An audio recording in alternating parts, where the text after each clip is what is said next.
श्रीमद् भगवद गीता ज्ञान यज्ञ प्रवचन क्रमांक 499 अध्याय 13वां क्षेत्र क्षेत्रज्ञ विभाग योग और श्लोक क्रमांक 13। जय महाकाल। आज 6 नवंबर 2021 है और आज से उज्जैन नगरी में होने वाले अपने महामृत्युंजय महायज्ञ के ठीक 100 दिन बाकी है। कितने दिन? केवल 100 दिन। जय महामृत्युंजय महायज्ञ। ओम त्र्यंबकं यजामहे सुगंधिं पुष्टिवर्धनम् उर्वारुकमिव बन्धनान् मृत्योर्मुक्षीयमामृतात्। सदाशिवसमारम्भान् शङ्कराचार्यमध्यमाम् अस्मदाचार्यपर्यन्तां वन्दे गुरुपरम्पराम्। नमः चिन्मयदेवाय तेजोमयाय धीमहि सुबोधानन्दरूपाय नमः पुरुषोत्तमाय च।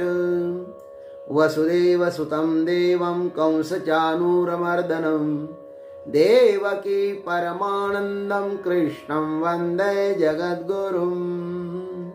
ओम तत्सत्। भगवान श्री कृष्ण परमात्मा इन 12 से 18वें श्लोक तक जिस ज्ञान के द्वारा उस परमात्मा को जाना जाता है, अब उस क्षेत्रज्ञ रूप परमात्मा का वर्णन कर रहे हैं। पूर्व श्लोक में उस तत्व का निर्गुण निराकार के रूप में वर्णन कर अब उसका सगुण निराकार के रूप में वर्णन करते हैं। आइए भगवान की भाषा में सुनते हैं। सर्वतः पाणिपादं सर्वतोक्षिशिरो मुखम सर्वतः श्रुतिमल्लोके सर्वमावृत्य तिष्ठति। भगवान कहते हैं सर्वतः पाणिपादम तत्, वह सब और हाथ और पैर वाला है। सर्वतः अक्षिशिरो मुखम, सब और नेत्र वाला और मुख वाला है। सर्वतः श्रुतिमत, तथा सब जगह वह कानों वाला है। लोके सर्वम आवृत्य तिष्ठति, और वह संसार में सबको व्याप्त करके स्थित है। इस प्रकार उस परमात्मा की व्याख्या करते हैं। आइए इन श्लोकों को समझने के लिए तो सद्गुरु की कृपा अनिवार्य है। सद्गुरु का आशीर्वाद जिस पर न होना, उनको ये समझना बड़ा कठिन जाता है।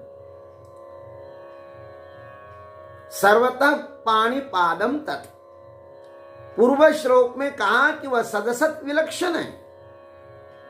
अब कहते हैं कि वह हाथ पैर वाला है। ये जितने सारे हाथ पैर पशु पक्षी आदमी आदियों के दिखाई देते हैं ना, पशुओं के पास भी हाथ पैर होते हैं। पैर तो होते हैं, उनके हाथ भी हाथ ही पैर है। कोई तो मुंह से ही कीड़े मकोड़ों को पकड़ लेता है। ग्रहण करने की शक्ति परमात्मा ने उनको दी हुई है। हाथ से ग्रहण करने की शक्ति और पैर से चलने की शक्ति उसी के कारण ही तो है मेरे भाई। सब हाथ पैर मेरे ही है। इसी का मतलब यही है कि मैं उनसे पृथक हूं, ऐसा भगवान कहते हैं। सर्वतः पाणिपादम तत्। अब आगे लिखा सर्वतः अक्षिशिरो मुखम। ये सब आंखें, ये सब शीर मस्तक, ये सब मुख आदि सब परमात्मा के ही है। प्रत्येक आंख से वही देख रहा है, प्रत्येक सिर उसका ही है, प्रत्येक मुख उसका ही है, सब उसी का है। सर्वतः श्रुतिमत, और ये सब कान उसके ही है। यह वर्णन पढ़कर लगता है कि परमात्मा हमको हजारों आंखों से देख रहा है, हजारों कानों से सुन रहा है, हजारों मुखों से वह बोल रहा है। लोग कहते कि भगवान दिखाई नहीं देते हैं। अरे भाई, ऐसा भी कहते हैं कि वह है या नहीं, ऐसा भी हम कैसे कहें। लेकिन भगवान स्वयं कह रहे हैं, वे स्वयं कहते हैं मैं सत भी नहीं और असत भी नहीं हूं। और ये सब कुछ जो है ना, सर्वतः श्रुतिमत, ये सब जगह उनकी ही आंख है, उनके ही पैर है, सब वही बैठा हुआ है। भगवान श्री कृष्ण दोनों तरफ से बोलते हैं। वे स्वयं कहते हैं मैं सत भी नहीं और असत भी नहीं हूं, और 9वें अध्याय में कहते हैं मैं सदसत दोनों भी हूं। भगवान दोनों तरफ से बोलते हैं, लेकिन जानने वाले उसको अच्छी तरह से जान लेते हैं। वह कितना ही छिप जाए, किंतु वह भगवत भक्ति के आंखों से बच नहीं सकता। भगवत भक्त तो उनको जान ही लेते हैं, महात्मा उसको तो ढूंढ ही लेते हैं। भगवान कितना ही कुछ भी बोले, कभी बोलते मैं सत हूं, कभी बोलते असत हूं, कभी बोलते सत असत दोनों नहीं हूं। अरे भाई, हमारे चारों ओर जो क्षेत्र है उसमें क्षेत्रज्ञ रूप से वही तो बैठा है ना। जड़ को जो चेतनता मिली है वह उसके ही कारण है।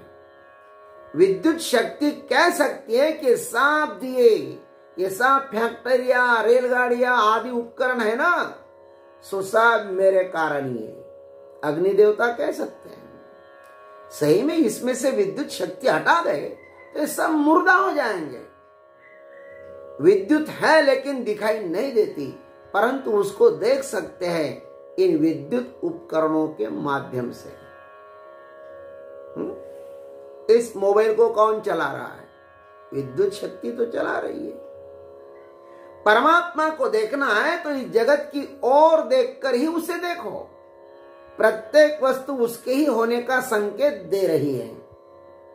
उस तत्व को स्वयं की आंख नहीं है, किंतु ये सब आंखें उनकी ही तो है। जैसे सूर्य को अंग और आंखें, ऐसे लक्षण अलग अलग अवयव नहीं होते। ये सूर्य की आंख है, ये सूर्य का पैर है, ऐसा हम कह सकते हैं। लेकिन तो भी वह समस्त जगत की आंख कहा गया है। जगतः चक्षु कहा है, विश्वतः चक्षु उसे वेदों ने कहा है। वैसे ही परब्रह्म को स्वयं की आंख नहीं है, किंतु वे सब जितनी सारी आंखें दिखाई देती है ना, सब उनकी ही है। अग्नि की जो मूर्ति है वह उसका मुंह होता है, उससे ही वह सब कुछ खाता है। वैसे ही इन समस्त मुखों द्वारा परमात्मा ही तो खा रहा है ना, उसके अतिरिक्त और कौन है? उसकी मर्जी न हो तो मुंह में लिया हुआ कौर मुंह में ही रह जाता है महाराज। उसको निगल भी नहीं सकते हम लोग, न उसको निगल सकते न उगल सकते हैं, उसकी मर्जी। अतः उसकी सत्ता से सब अस्तित्व परिपूर्ण है। उनकी सत्ता को तो हमको स्वीकार करना ही होगा। भगवान कहते हैं लोके सर्वम आवृत्य तिष्ठति। वह परमात्मा सबको व्याप्त करके सर्वत्र स्थित है। जैसे आकाश सब वस्तुओं में व्याप्त है, वैसे ही उसके कान में शब्द व्याप्त है। इसलिए तो उस श्रुति ने कहा है सर्वतः श्रुतिमल्लोके। इस प्रकार परमात्मा का जो वर्णन है उसका अभिप्राय इतना ही है कि वह सर्वव्यापक है, सब में उसका अस्तित्व है। वह अपने मुखों से एक दूसरों को खाते हुए दिखाई देता है। श्रुति कहती है जीवो जीवस्य जीवनम, परंतु वस्तुतः परमात्मा की दृष्टि से यह सब व्यर्थ है। जैसे हम देखते हैं कि समुद्र में एक बड़ी लहर दूसरी छोटी लहरों को मिटा देती है, लेकिन वे दोनों लहरें क्या अलग होती हैं? इन लहरों में समुद्र के दृष्टि में यत्किंचित भी भेद नहीं है। समुद्र के दृष्टि में एक ही है, वह सर्वत्र एक ही है, उसमें व्याप्य व्यापक भाव नहीं होता। तो भी ब्रह्म का वर्णन करने के लिए भेदभाव करना ही पड़ता है। हिसाब को लिखते समय उसकी पूर्णता के लिए शून्य लिखना पड़ता है। शून्य की कोई स्वयं कीमत नहीं होती है, मूल्य नहीं होता है, लेकिन वही बड़ा मूल्यवान होता है।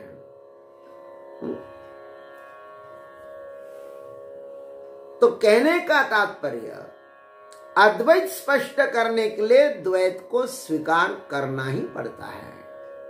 यदि द्वैत को न स्वीकारा गया तो साफ गुरु शिष्य परंपरा बंद हो जाएगी और परमार्थ भी अस्त व्यस्त हो जाएगा, बिखर जाएगा। महाराज, परब्रह्म सर्वत्र व्यापक है ना, सबका प्रेरक है, सब में होते हुए भी सबसे अलग है, सबका साक्षी है, सात इंद्रियां उसकी ही है, उसके पास पैर न होते हुए भी वह चलता है, आंख न होते हुए भी देखता है, कान न होते हुए भी वो सुनता है। गोस्वामी जी ने बहुत सुंदर लिखा है, बिनु पद चलई सुनई बिनु काना, कर बिनु करम करई विधि नाना, आनन रहित सकल रस भोगी, बिनु बानी बकता बड़ जोगी, तन बिनु परस नयन बिनु देखा, ग्रही घ्राण बिनु बांस अशेषा। मानस में लिखा है।